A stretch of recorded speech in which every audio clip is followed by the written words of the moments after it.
Tell me, General, what think you of Alfino's bold endeavor? I think it is more than bold, Your Grace. His organization would pave the way for a united Eorzea.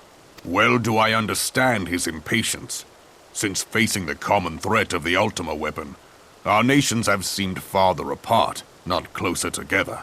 Considering the many problems we face, should we not be glad that someone else is taking the initiative? We have all pledged our cooperation, yet the grumbling continues behind closed doors.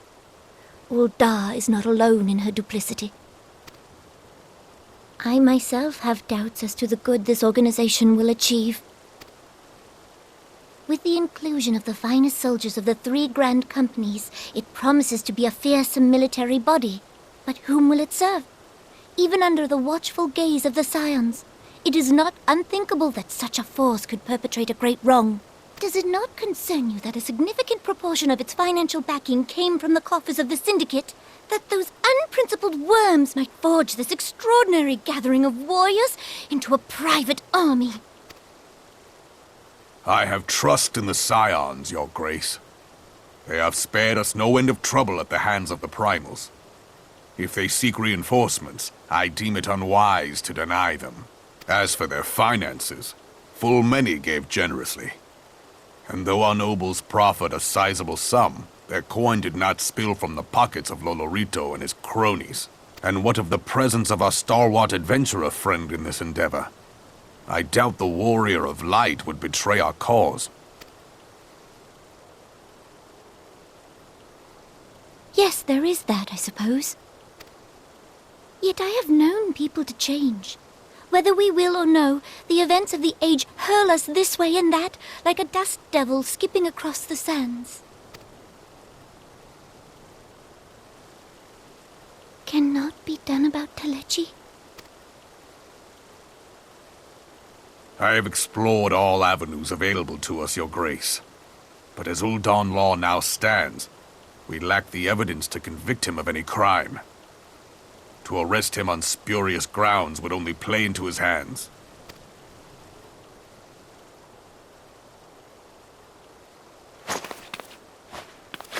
He has all but committed treason, and yet we can do nothing?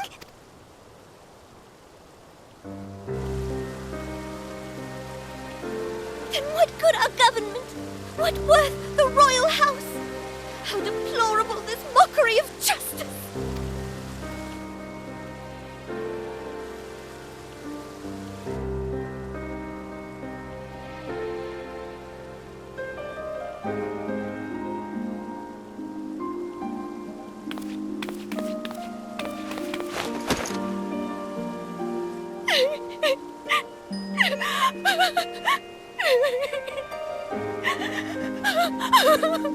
Have faith, Your Grace. It is not over.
The incident with the New Frontier hands? No, you need not elaborate. I have been following their progress with no small amount of interest. Brave men and women all. They do our nation a great service. The existence of a fortified outpost in Mordona will do much to dissuade the Empire from trespassing on Kurth's soil. Right glad am I that you have chosen to lend your support to this endeavor. Never let it be said that House Fortom does not acknowledge the efforts of her allies, or her debts. 'Twas in the spirit of gratitude that I arranged for sundry supplies to be delivered to Revenant's Toll. That the shipment should chance to be waylaid by heretics is poor fortune indeed. Poor fortune, I say, yet not without precedent. If you would know the truth of it, these incorrigible villains grow more organized with each passing day. This new unity of purpose we attribute to their leader, the Lady Iceheart. But though I have devoted significant resources to the task of identifying this woman, we have yet to learn so much as her birth name. What we do know is that the heretics speak of Iceheart in reverent tones, and would gladly embrace death rather than betray her. Such loyalty is rare indeed, and I fear to imagine what so committed a collective might achieve. The brigands have not yet been so brazen as to risk direct confrontation here in Dragonhead. Some few of their number have, however, been sighted not far to the west of here, and with ever-increasing regularity. A visit to Whitebrim Front may bring you the answers you seek. Will you brave the snows, knowing what implacable foes may lie in wait? Hallone's blessings be upon you! Though I take no pride in the admission, many of mine own countrymen are not so well suited as you adventurers to dealing with such foes. Were they dragons, it might be otherwise. But truly, I could not wish for a finer ally. You have done much for my house in the past, and I have no doubt but that I shall have cause to celebrate your deeds again ere long. Should you learn aught of value, pray return to me forthwith. A warm hearth and a warmer welcome shall be waiting for you.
Your return is most timely. Of their own accord, my thoughts had turned to your task and the progress thereof. I confess, my imaginings tended toward the grim and bloody.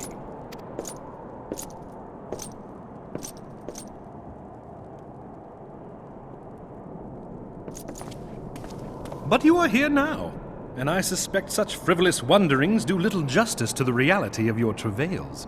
Tell me, what did you learn of Iceheart?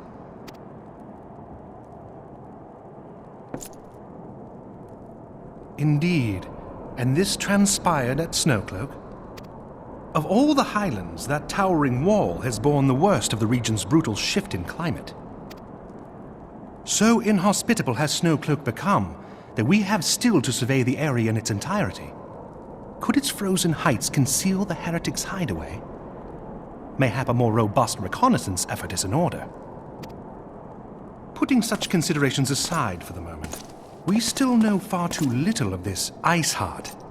That she is capable of commanding such a band of fanatics bespeaks natural authority, and no small measure of charisma. As much as I would like to fathom this mystery with you, the situation has grown beyond my personal purview. I am bound by duty to inform the Temple Knights and request that they bring this matter to its conclusion. Given the glowing reports the new commander has garnered thus far, I am certain that they can be relied upon to take appropriate action. Though Iceheart's true identity yet eludes us, you have provided us with a point from which to begin. Sometimes it takes but a single stone to prompt an avalanche. On the matter of the stolen provisions, I have already made arrangements for a second shipment to be sent to Revenant's Toll. I could not well allow such an honorable venture to be undermined by one miserable setback.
Comrades, your presence here this day signifies the momentous choice that each of you has made. With your strength now pledged to the scions of the Seventh Dawn, you are beholden to no single nation. You stand as the vanguard for a united Eorzea.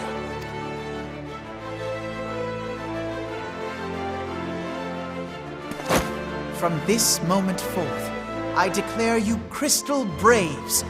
Let us mend this fractured realm and face our enemies as one. Whether it be the Beastmen and their primals, or the conflict in Carteneau, it is plain that the nations of Eorzea cannot solve the problems which plague the realm. Thus does it fall to some few heroic souls to succeed where they have failed. Come, take your place at the Scion's side as guardians of Eorzea, and together we shall fight for the freedom of all! For the freedom of all!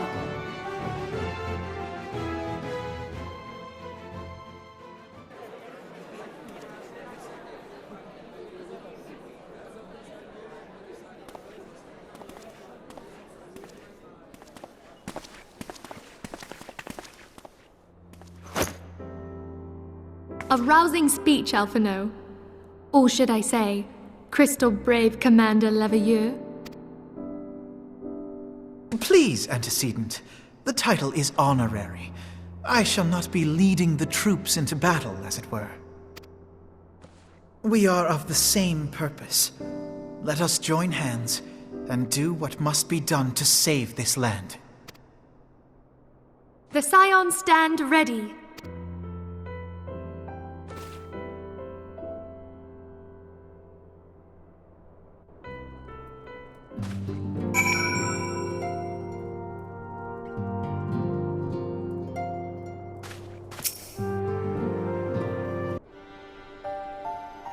I'm eager to see what the Crystal Braves might accomplish. This shall prove an interesting time indeed for the Scions. Yes, I'm listening. So our worst fears are confirmed. The entire Isle. Such power defies comprehension. Truly? Kryl is alive?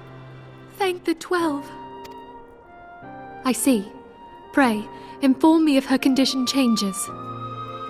Yes, I shall pass on your words to Eorzea. My thanks. I shall contact you anon. When I learned of the loss of the Isle of Val, I dared not hope that my friend had survived. Yet, by some miracle, it would seem she has. She's still to regain consciousness, it is true, but better that than death. Putting this happy news to one side, We must now endeavor to make sense of the readings taken by the survey party. It appears the etheric disturbance which accompanied the Isle's destruction is of a magnitude alarmingly close to that of Ultima. Could the Ascians be responsible for this devastation as well? I wonder, have you heard aught from the Mother Crystal since the battle with the Garleans? Then she speaks to neither one of us. Heidel's silence portends naught but ill, I fear. Louisoix, I pray you yet watch over us.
Hail to you, Scion.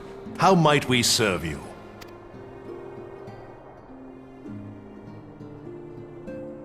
Commander Leveilleur bade you serve us? These are welcome tidings indeed. Given the sensitive nature of the task, I could not rely on one of my own.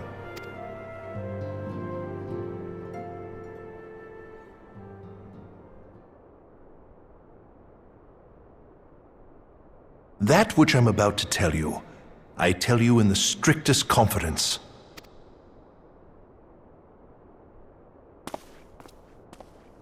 Some days ago, we received certain documents from an anonymous source.